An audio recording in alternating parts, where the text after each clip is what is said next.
नमस्कार। दोपहर 1 बजे के बुलेटिन में आपका स्वागत है। मैं हूं प्रेरणा प्रताप। सबसे पहले नजर मुख्य समाचारों पर।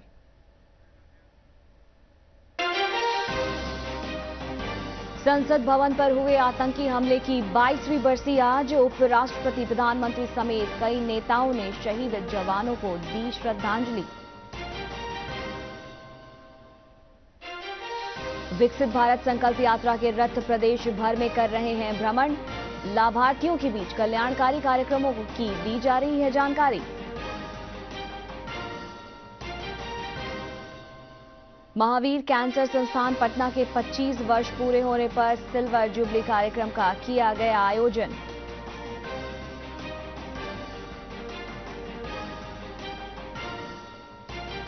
और मुजफ्फरपुर पुलिस ने अहियापुर थाना क्षेत्र में फाइनेंस कार्यालय से हुए 48 लाख रुपए की लूटकांड का किया खुलासा।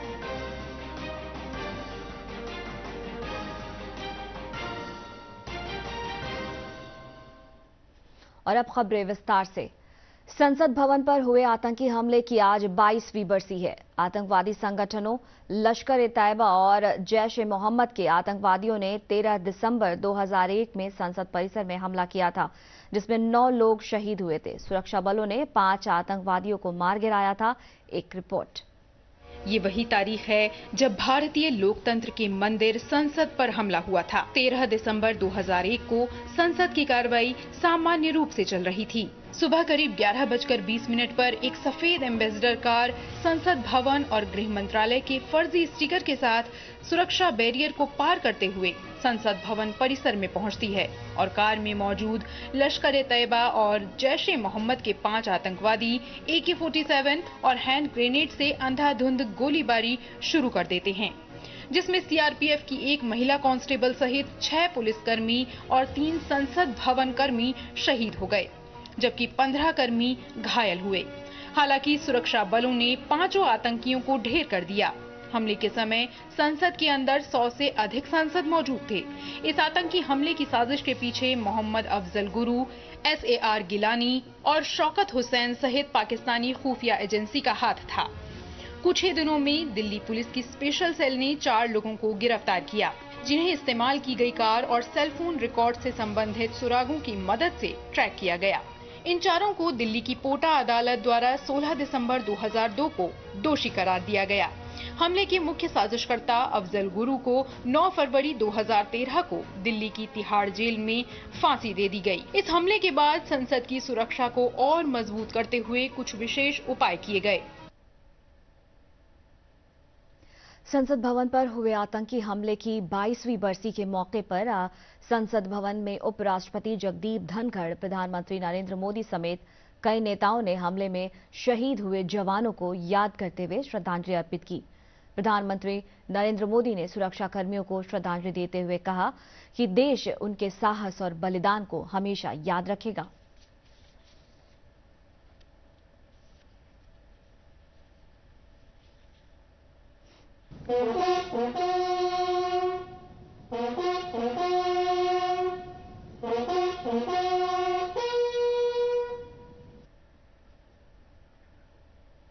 और अब बात विकसित भारत संकल्प यात्रा की।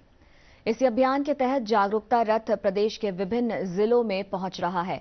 इस रथ के माध्यम से केंद्र सरकार की योजनाओं से न सिर्फ लोग अवगत हो रहे हैं, बल्कि उन्हें योजनाओं का लाभ भी मिल रहा है। एक रिपोर्ट।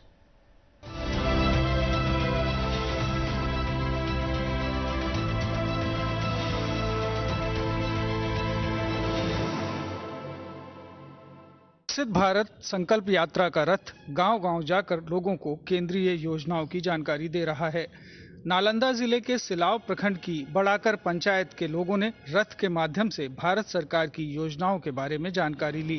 ग्रामीणों को प्रधानमंत्री आवास योजना, किसान निधि योजना और प्रधानमंत्री अन्न योजना सहित अन्य योजनाओं का लाभ मिल रहा है। इसके लिए वे प्रधानमंत्री मोदी को धन्यवाद दे रहे हैं।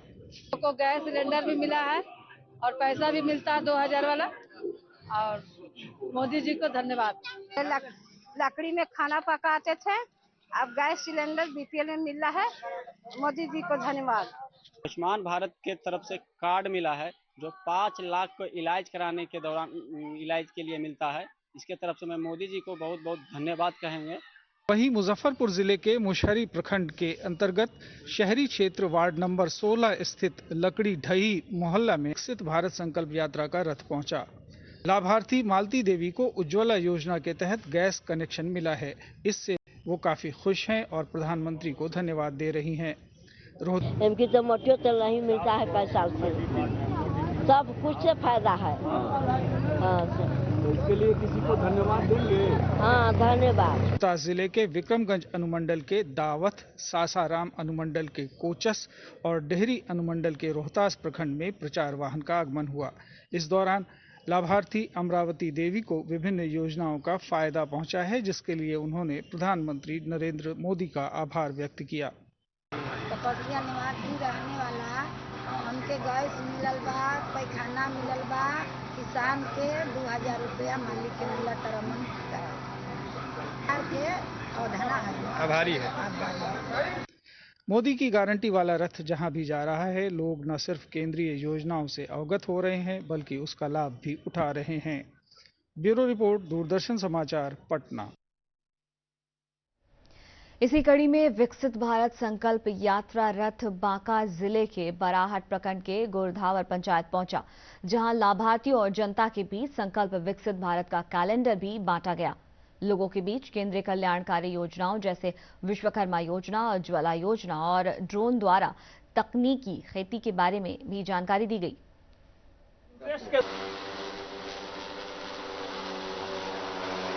बदलते समय के साथ किसानों की आमदनी दोगुनी करने के लिए किसान में यानी खेती में तकनीक का प्रयोग बहुत ही आवश्यक है अभी वर्तमान समय में। तो अभी जैसे कि कोई भी किसान खेत में बीमारी लगने पे दवाई का छिड़काव करते हैं, तो ड्रोन के माध्यम से कम समय में।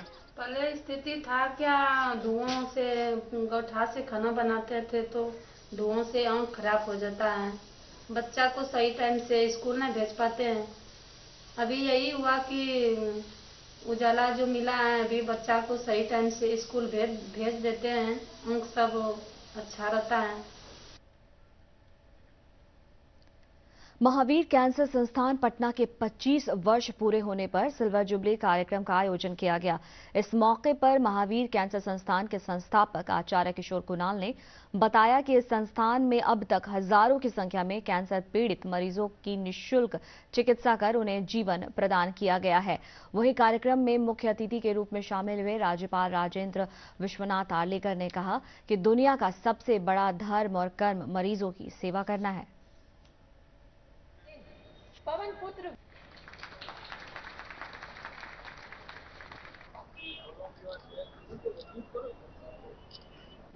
धर्म का अर्थ यह नहीं है कि पूजा पाठ करना सिर्फ, धर्म का आचरण करना इसका मतलब है, इसका अर्थ यह है कि उचित क्या है, अनुचित क्या है, योग्य क्या है, अयोग्य क्या है, इसको ध्यान में रखकर आपका आचरण करना, आपकी पूरी कार्यकलाप अपने करने हैं।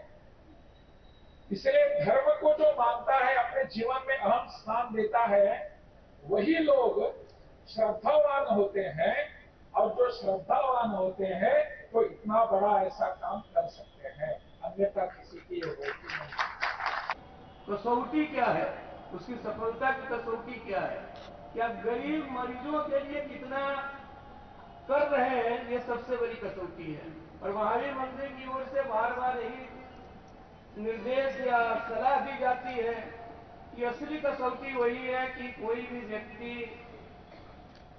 जो यहाँ आता है उसको कोई भेदभाव नहीं हो, गरीब हो, धनी हो, एक जैसा उपचार हो और उपचार के बगैर लौटे नहीं। जनता दल यूनाइटेड के राष्ट्रीय अध्यक्ष ललन सिंह ने लोकसभा में विभिन्न स्टेशनों बढ़ैया, अतमलगोला और बाढ़ पर ट्रेनों के ठहराव शुरू करने का मुद्दा उठाया। उन्होंने कहा कि कोरोना काल में रेल सेवा बंद कर दी गई थी, लेकिन रेल सेवा बहाल होने के बाद कई स्टेशनों पर ट्रेनों का ठहराव समाप्त कर दिया गया। कई छोटे स्टेशन, हॉल्ट, जहां पैसेंजर गाड़ी रुकती थी, ईएमयू ट्रेन रुकती थी, उन सबको भी बंद कर दिया गया। और जो मेरी जानकारी है, लगभग 10,000 ठहराव ट्रेनों का एक आदेश से रद्द कर दिया गया। जो उचित नहीं था।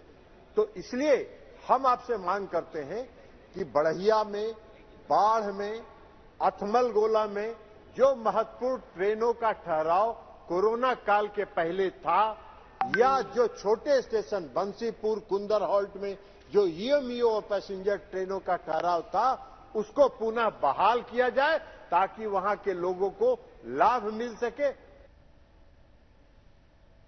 मुजफ्फरपुर पुलिस ने अय्यापुर थाना क्षेत्र में फाइनेंस कार्यालय से हुई 38 लाख रुपए की लूटकांड का खुलासा किया है। एसएसपी राकेश कुमार ने जानकारी देते हुए बताया कि इस लूट में निजी फाइनेंस कंपनी का फाइनेंस कर्मी ही मास्टरमाइंड है। कर्मी के ससुराल से 30 लाख रुपए नकद और घटना में प्रयुक्त बाइक और चाकू बरामद किया गया है। और अब नजर डालते हैं 30 मिनट में 10 खबरों पर।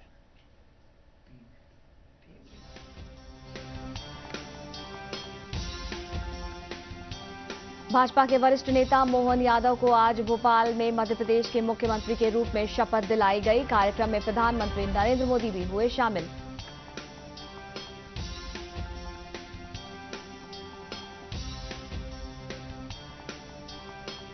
भाजपा के वरिष्ठ नेता विष्णुदेव साय को आज रायपुर में छत्तीसगढ़ के मुख्यमंत्री के रूप में शपथ दिलाई जाएगी।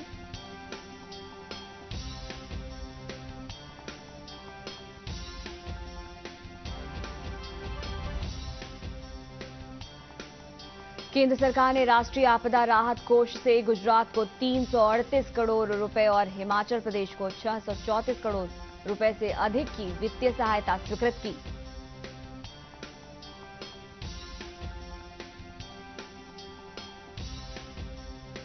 अटल पेंशन योजना के अंतर्गत कुल नामांकन वर्तमान वित्तीय वर्ष में 79 लाख से अधिक नामांकनों के साथ 6 करोड़ का आंकड़ा पार कर लिया है।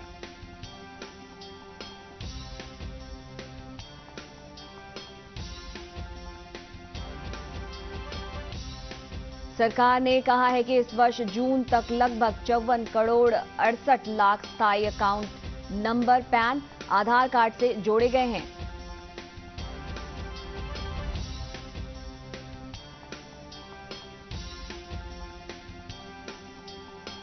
भारत के औद्योगिक उत्पादन की वृद्धि दर इस वर्ष अक्टूबर में 16 महीने के उच्चतम स्तर 11.7% पर पहुंच गई है।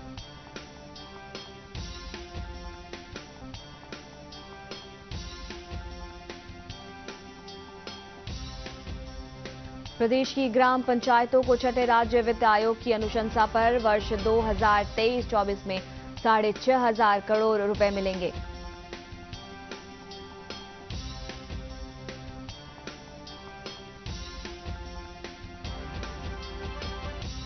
केंद्रीय माध्यमिक शिक्षा बोर्ड सीबीएसई ने 10वीं और 12वीं कक्षाओं की बोर्ड परीक्षा 2024 की परीक्षा तिथि जारी कर दी है।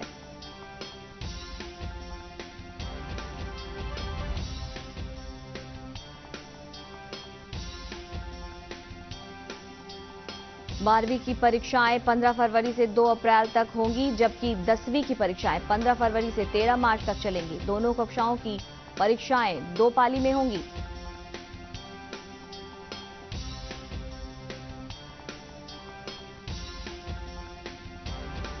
दरभंगा के WITI रामनगर में श्रम संसाधन विभाग बिहार सरकार द्वारा कौशल भारत के तहत महिला औद्योगिक प्रशिक्षण संस्थान में कैंपस प्लेसमेंट का आयोजन किया गया।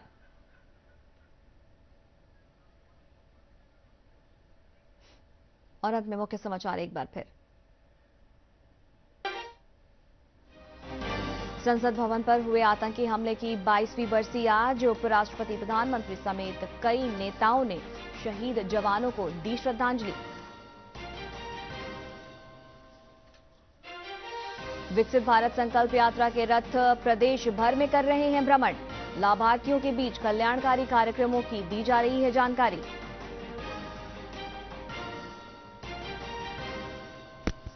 महावीर कैंसर संस्थान पटना के 25 वर्ष पूरे होने पर सिल्वर जुबली कार्यक्रम का किया गया आयोजन।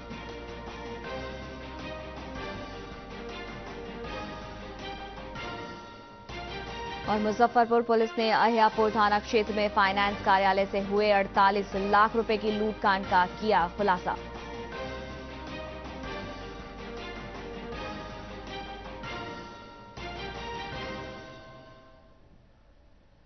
हिंदी बुलेटिन में बस इतना ही। मुझे दीजिए इजाजत। नमस्कार।